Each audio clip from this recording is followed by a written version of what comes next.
Ever been scrolling on your phone and suddenly spot something interesting, like a product, a photo, or a word, and you want to know more but you don't want to switch apps or take a screenshot? On your Samsung Galaxy S26, S26 Ultra, or S26 Plus, there's a super easy way to search anything from your screen. First, you don't need to open Google or any app. Just press and hold the button middle of your screen.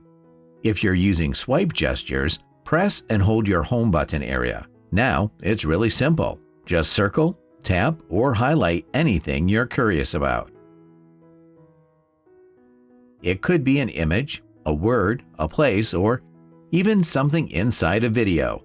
Your phone will instantly search it and show you results without leaving your screen. Now, here's where it gets even better. If a song is playing nearby, maybe in a video or in the background, just activate the same feature and tap the music option. Your phone will listen for a moment and quickly show you the song name, artist, and more. No typing needed. And another super useful feature is translation. If you see text in another language, just circle it and tap Translate. In seconds, it will turn into your language right on the screen. You can also switch between languages directly from there. No copying, no app switching. If this helped, stay with Fix 369 for more quick tech tips.